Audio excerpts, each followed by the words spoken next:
All that was needed were the changes that would allow them to demonstrate their evolutionary potential, and those changes rapidly took place.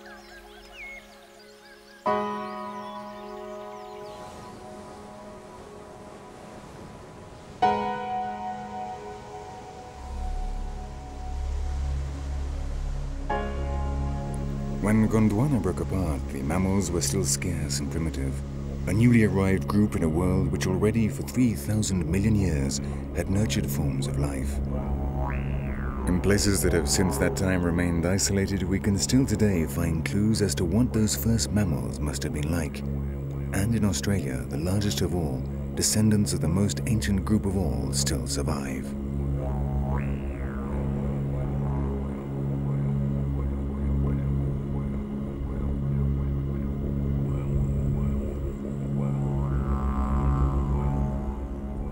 This strange animal is one of the few remaining representatives of the monotremes, a group of mammals so primitive that they still reproduce by laying eggs.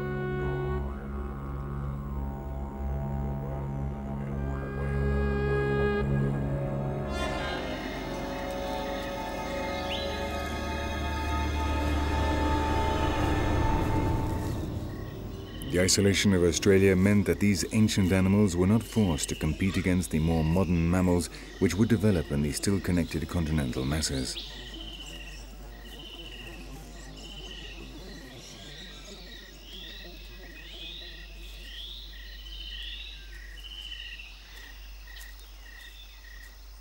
Today, duck-billed platypuses and echinids like this one, another Australian monotreme which looks like a prehistoric hedgehog, have remained as testimony of the time when mammals were just beginning their successful development.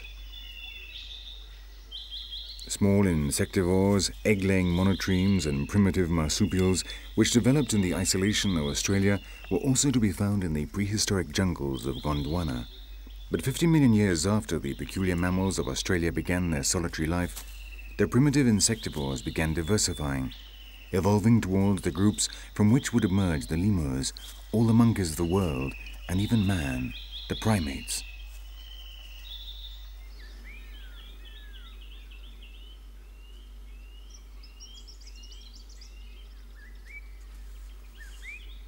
And at this crucial point in the history of evolution, Madagascar began its existence in isolation.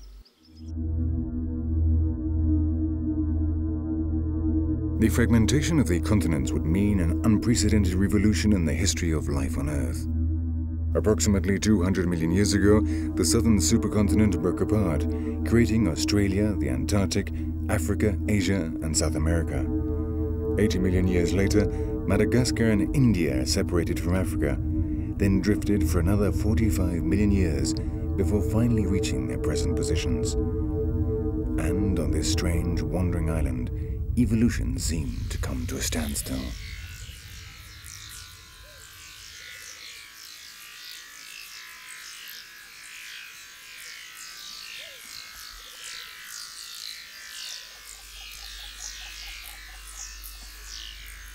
The mammals were still a primitive prototype in the jungles of this new Lemuria.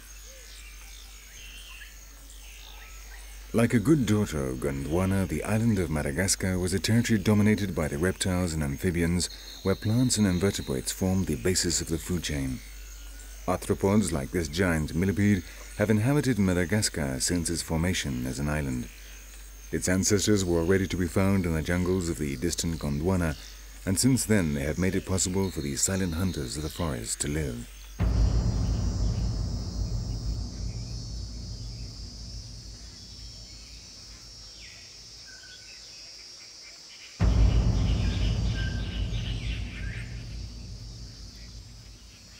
A Parsons chameleon, the largest chameleon in the world.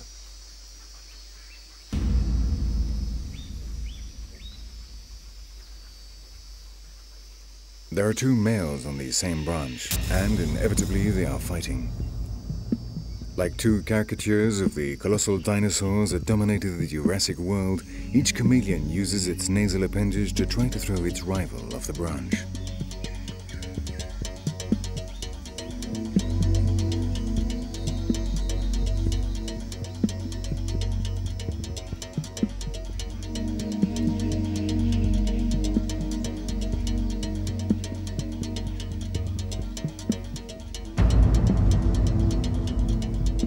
These are two descendants of those reptiles torn from the continent of Africa when Madagascar became independent, and perhaps the most representative, because the chameleons have diversified here more than any other place in the world.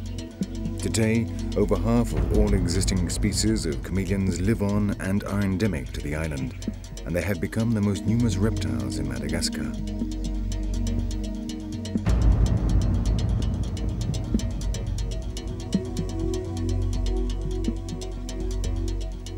Fights between these two giants are spectacular, but don't generally have serious consequences.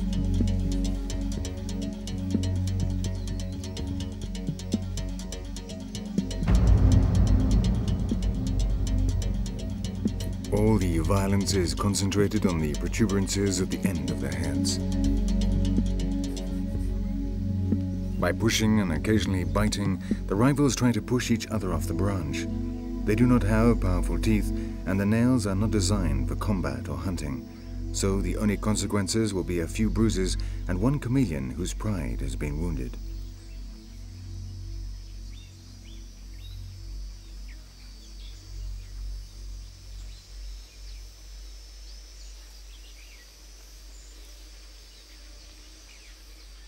All the life forms that remained on the island were left behind as evolution hurtled on. Time stood still here, and among the creatures of the isolated Lemuria, evolution was marked by the ecological changes of the environment in which the species lived. But in the rest of the world, wherever the continental masses remained communicated, natural selection was imposing brutal evolutionary laws as a result of direct competition among increasingly well-prepared species.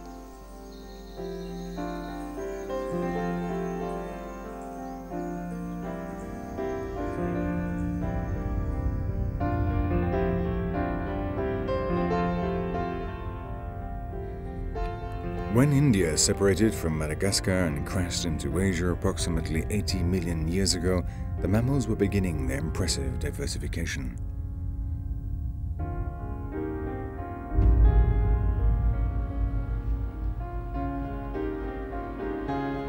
Major geological and climatic changes produced new environments, new ecosystems whose resources were available for those beings capable of adapting to the new circumstances.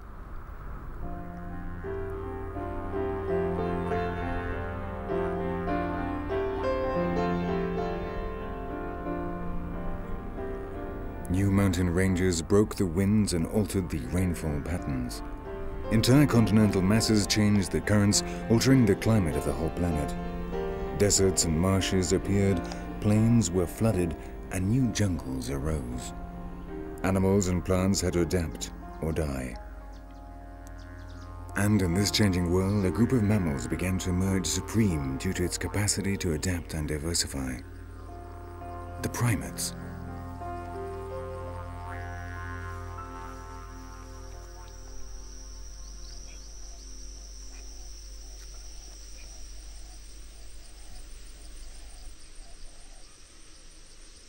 The modern primates are descendants of those first mammals, those tiny insectivores that hid in the jungles of Gondwana.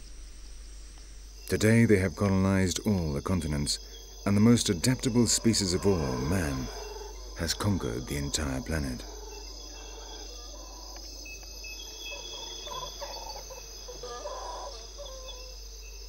In South America, still separated from the lands to the north, the primates were isolated and produced the so-called New World monkeys, such as the howlers and these capuchin monkeys.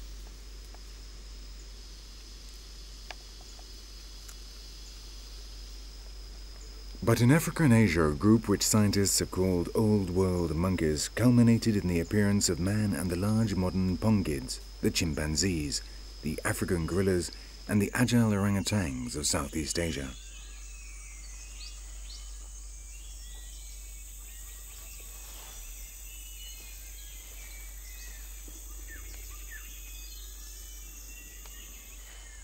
The large simians, up to then the most intelligent animals in creation, had developed from ancestral primates, subjected to constant processes of natural selection in permanent competition with other species.